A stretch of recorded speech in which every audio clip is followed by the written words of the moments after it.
Buonasera e ben ritrovati. Puntata un po' diversa dal solito. Sul tavolo non ho voluto giornali, vi proporrò delle notizie che le agenzie stanno battendo, ma il tema trasmissione che vede come ospite questa sera Bruno Fabretti, che ringrazio per essere qua. Buonasera, benvenuto ad Antenna 3 e a Free. È diverso dal solito. Lei ha vissuto una grande tragedia che è quella che verrà domani in parte ricordato con la giornata di memoria, perché in realtà si ricorda la Shoah, si ricordano gli ebrei, ma tanti italiani, anche senza essere ebrei, come lei, perché credo lei sia cattolico, sì, questa tragedia l'ha condivisa. sì. Io domenica l'ho conosciuta in un'iniziativa che si è svolta a San Donà e come tanti, come tutti i presenti, siamo rimasti colpiti dal suo racconto. Quindi io, più che fare le domande, vorrei invitarla a raccontare. Sì, io sono partito, partiamo dal febbraio 1970, avevo 17 anni, a casa mia c'era miseria, non eravamo ricchi, non era quella crisi di oggi, era miseria, quindi io avevo un fratello che aveva 2 anni più di me, è andato militare.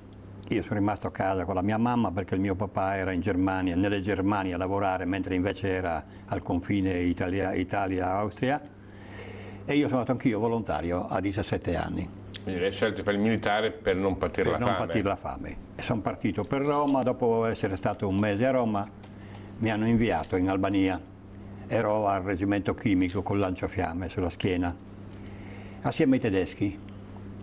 Assieme ai tedeschi abbiamo poi preso la Grecia, abbiamo invaso la Grecia e io a febbraio del 70 mi trovavo già in Grecia. Lì sono rimasto per tanto tempo, fino al giorno 8 settembre del 1943. Di conseguenza, voi sapete benissimo che in quella data lì è stato firmato l'armistizio dell'Italia con gli alleati e noi soldati all'estero siamo rimasti fuori, tagliati fuori, abbandonati. I tedeschi prima amici, poi nemici, perché li avevamo traditi, ci hanno presi dopo varie peripezie per la Grecia, ci hanno presi e quali prigionieri militari ci hanno portato in Polonia, a Lodz. Qui si stava bene, non si stava male, il campo non aveva reticolati. C'erano le baracche, ci portavano a lavorare mattina e sera e di conseguenza ci davano da mangiare abbastanza bene. Però io è un triestino, da carattere avventuroso, sempre avuto.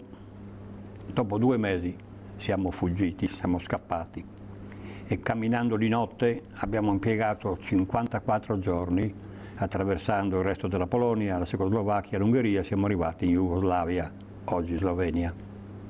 Lui è andato a Trieste, siamo salutati, non l'ho più visto, e io al mio paese. Purtroppo il mio paese era invaso dalle truppe tedesche e cosacche. Non ho potuto entrare, mancavo la casa da più di 3 anni. Quindi di conseguenza ho dovuto andare sulle montagne della Pedemontana friulana a fare il partigiano. Ero nel battaglione Garibaldi, poi sono passato alla Osopo. Dopo vari mesi di azioni, di lotte che abbiamo fatto contro le ferrovie, contro tutto, il 27 e il 28 settembre i tedeschi hanno cerchiato tutta la Pedemontana friulana e l'hanno messa a ferro fuoco.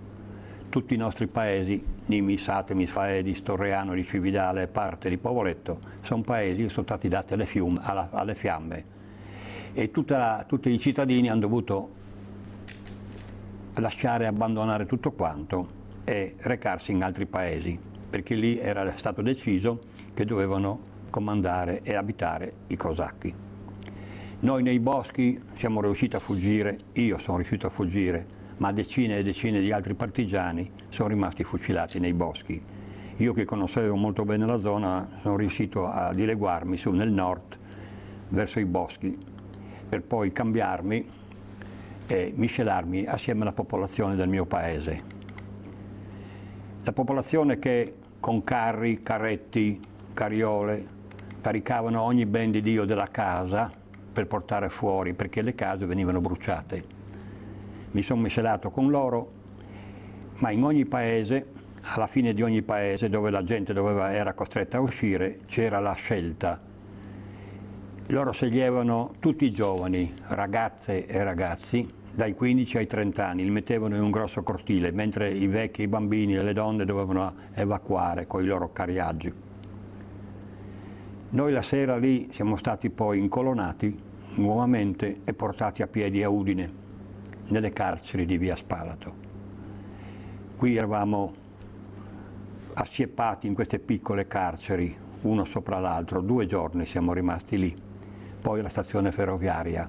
Qui ci dissero che ci avrebbero portati in Germania a lavorare.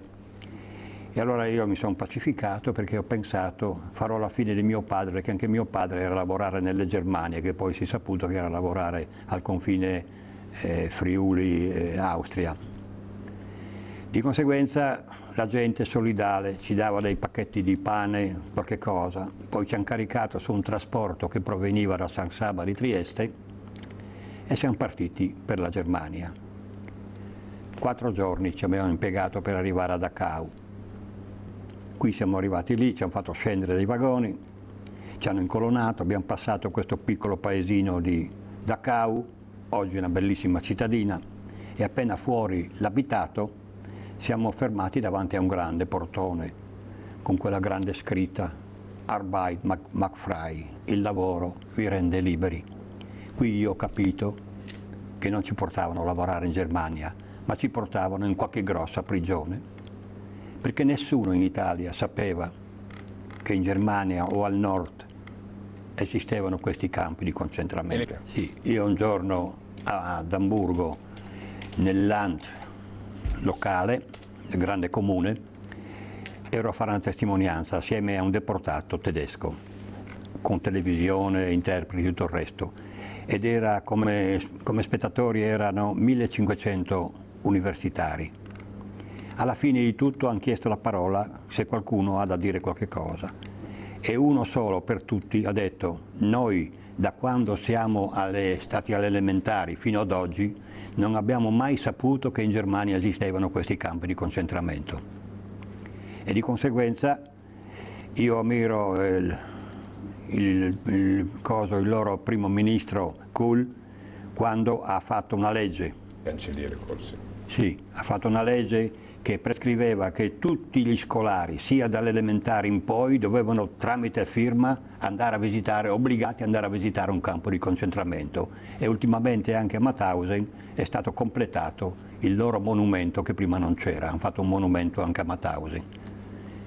Ripeto però, non soltanto gli ebrei hanno subito questo destino, perché la persona che con noi appunto ebrea non era. Perché quindi ce l'avevano con lei?